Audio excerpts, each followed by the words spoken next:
Good morning students. बच्चे, आपका last class में हमने वर्क के बारे में डिस्कस किया था एंड वर्क के बारे में हमने बहुत सारी चीज़ें डिस्कस की है, जैसे कि वो कब पॉजिटिव होगा, कब वो नेगेटिव होगा, कब वो जीरो होगा, तो वो सभी चीज़ें हो सकती है। फिर आज हम जो है वो डिस्कस करने वाले हैं इसका second part, that is the energy. ठीक है। सो देखिए बेटा, वर्क परफॉर्म करना है। ठीक है। अब वर्क ऐसे तो है नहीं कि खुद से ही हो जाएगा, then you have to apply some force. And जब आपको फोर्स अप्लाई करनी होती है, then you will have to do something, you will have some ability और द कैपेसिटी। ठीक है। So that ability of doing work, that capacity of doing work is known as energy. ठीक है। तो भैया, वर्क को करने के लिए कुछ न कुछ एनर्जी की रिक्वायरमेंट होती है। If you have energy, it means you have the ability, you have the capacity. ठीक है। Then work is perform. So if you have the capacity to do work, if you have the capacity to do work, then it means that you have energy to do it. ठीक है।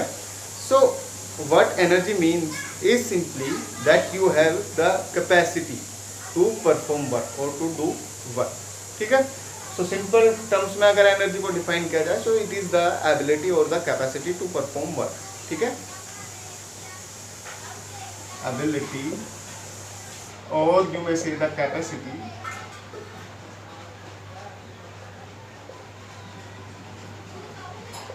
to perform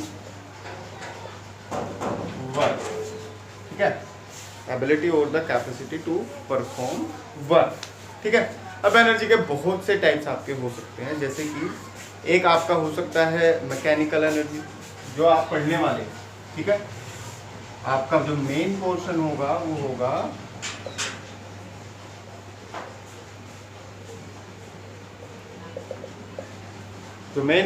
बेटा, वो होगा mechanical energy. ठीक है। ये बातें जिसे हम थोड़ी देर में डिस्कस करने वाले। बाकी और चीज़ क्या हो सकती है, जैसे इलेक्ट्रिकल एनर्जी है, तो इलेक्ट्रिकल एनर्जी क्या कर सकते हैं, फैन चला सकती है, आपका मोटर चला सकती है, आपका टीवी चला सकती है, तो ये मतलब वो कर सकती है। So that is energy. Electricity के फॉर्म में करें तो इलेक्ट्रिकल एनर्जी। ठीक है। और क्या हो सकता है, जैसे मैकेनिकल एनर्जी की अगर मैं बात करूँ, तो जहाँ पे भी आपको बेटा फोर्स लगानी पड़ेगी। ठीक है। आपको स्टेट चेंज करनी है, ठीक है, बाई अप्लाइंग फोर्स, तो वहाँ आपकी मैकेनिकल एनर्जी आपकी इन्वॉल्व होगी। ठीक है। या कहीं पे अगर मोशन इन्वॉल्व है, तो वहाँ आपकी एनर्जी जो है वो नहीं। दूसरी आपकी हो सकती है हाइड्रो एनर्जी, मतलब वाटर के हेल्प से जो भी आप कर सकते हैं वो एनर्जी आपकी हो सकती है। फिर आपकी टाइडल एनर्जी हो सकती है, मीन्स जो टाइड्स आपके होते हैं उनकी वजह से आपकी एनर्जी हो सकती है। ठीक है। ओशन एनर्जी या ओशन थर्मल एनर्जी आपकी हो सकती है, जो टेम्परेचर डिफरेंस की वजह से होती है ओशंस में। ठीक है। तो बहुत सारी एनर्जीज हैं। ठीक है। बहुत सारे टाइप्स है। वो सभी चीज़ें क्या क्या दिखा रही है कि भैया हम ये कर सकते हैं। ठीक है। We have the capacity, we have that ability to do work, and that is known as mechanical energy. Wind energy आप देख सकते हैं भैया, क्या कर सकते हैं, विंड क्या कर सकती है। ठीक है। तो वो सब चीज़ें आप ये देखिएगा। आज जो हम पढ़ने वाले हैं, मेनली हमारा जो इस चैप्टर में जो कंसर्न रहने वाला है, that will be the mechanical energy. ठीक है। So the energy that is related to the motion और द फोर्स। ठीक है। मोशन या फोर्स से रिलेटेड जो भी आपकी एनर्जी होगी, that will be known as the mechanical energy. It is related to the motion और द फोर्स। ठीक है। मोशन या फोर्स से रिलेटेड जो आपकी एनर्जी होगी, that will B mechanical energy. ये बेसिकली अगर बात की जाए, so it will be of two types. It will be of two types. First is the kinetic energy,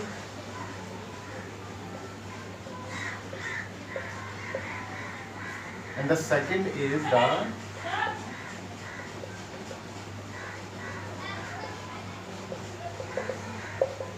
potential energy. Okay, kinetic energy and potential energy. ठीक है। Kinetic energy क्या होती है, देखिए दो चीज़ें आपने पढ़ी है, स्टेट ऑफ रेस्ट और स्टेट ऑफ मोशन। ठीक है। यहाँ रेस्ट और मोशन की बात ना करके मैं आपको चीज़ें समझाने की कोशिश करता हूँ। देखिए, कोई भी ऑब्जेक्ट अगर मोशन में है, या कोई भी ऑब्जेक्ट अगर मोशन में है, तो उसके साथ उसमें हमेशा क्या होती है, एक एनर्जी होती है। ठीक है। When a object is in motion, then a energy is always associated with it. ठीक है। एक छोटा सा पत्थर पड़ा हुआ है, पड़ा हुआ है, कोई बात नहीं, कुछ नहीं करने वाला है, ठीक है।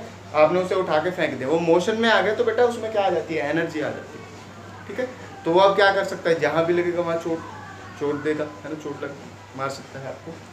तो वो क्या है, वो उसके मोशन की वजह से, उसके स्पेसिफिक मोशन की वजह से जो एनर्जी है, that is known as kinetic energy. जैसे फैन रुका हुआ है, आप हाथ आगे पीछे करें, कोई मतलब नहीं है, कुछ नहीं होगा। एंड फैन चला हुआ है, आप हाथ करके देखिएगा बीच में, तो आपको पता लग जाएगा। तो काइनेटिक एनर्जी क्या है, it is the energy because of the motion of the object, ठीक है, by the virtue of the motion of the object, means किसी ऑब्जेक्ट के मोशन की वजह से, ठीक है, किसी ऑब्जेक्ट के मोशन की वजह से जो उसमें एनर्जी होती है, the energy possessed by an object, energy possessed by any object, ठीक है, by virtue of its motion, ठीक है, by virtue of its motion. किसी भी ऑब्जेक्ट में उसके मोशन की वजह से जो एनर्जी होती है, that energy is known as kinetic energy. किसी भी ऑब्जेक्ट में उसके मोशन की वजह से जो एनर्जी होती है, that is known as kinetic energy. अगर मैं इसका फॉर्मूला लिखूँ तो kinetic energy K is equal to 1/2 mv², ठीक है, 1/2 mv², जहां m आपका मास होगा ऑब्जेक्ट का एंड v आपकी वो वेलोसिटी है जिससे आपका ऑब्जेक्ट मोशन कर रहा है, ठीक है। Kinetic energy, it is the energy possessed by an object, energy possessed by an object by virtue of its motion, उसके मोशन की वजह से उसमें जो एनर्जी है, समझ रहे हैं। जैसे बुलेट है, ठीक है, बंदूक में है, कोई दिक्कत नहीं है, ठीक है, जैसे ही चला दी है तो क्या होगा, मोशन में होगा, और उस मोशन की वजह से जो उसमें एनर्जी होगी, अब वो क्या क्या कर सकते हैं, देखिए आप समझ सकते हैं बुलेट क्या कर सकते हैं, ठीक है। तो किसी भी ऑब्जेक्ट में, किसी पार्टिकुलर ऑब्जेक्ट में उसके मोशन की वजह से जो एनर्जी होती है वो होती है बेटा काइनेटिक एनर्जी। इसका फॉर्मूला आपका आएगा 1/2 mv², का डेरिवेशन हम देखेंगे कि कैसे ये आपका निकल के आए। दूसरा आएगा आपका potential energy. So potential energy जो होती है, it is the energy of an object by virtue of its position. अब आप कहेंगे कि सर पोजीशन की वजह से क्या, कैसे एनर्जी आ सकती है, तो वो भी आप समझिएगा। पहले लिख लेते हैं कि it is the energy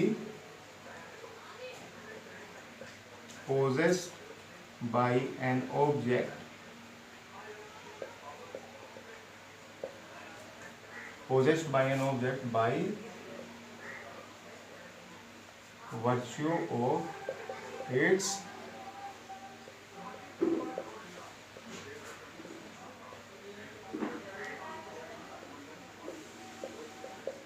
specific position, ठीक है, energy possessed by an object by virtue of its specific position, उसके स्पेसिफिक पोजीशन की वजह से उसमें जो एनर्जी है। सपोज करिए मैं पोजीशन बदल के आपको दिखाता हूँ। मेरा एक पत्थर मेरे पास है, वो यहाँ रखा हुआ है, ठीक है, पत्थर है यहाँ रखा हुआ है, कोई दिक्कत नहीं है।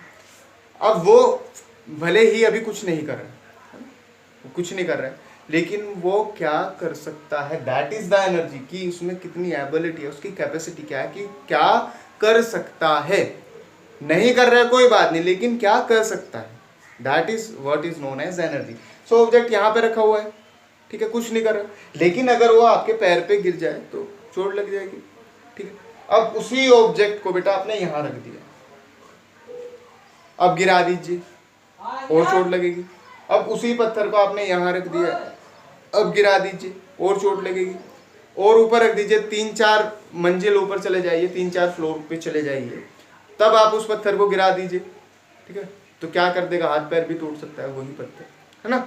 तो केवल क्या है, पत्थर वही है ना, ऑब्जेक्ट आपका सेम है, केवल क्या चीज़ें आप चेंज कर रहे हो, उसकी पोजीशन आप चेंज कर रहे हो, है ना।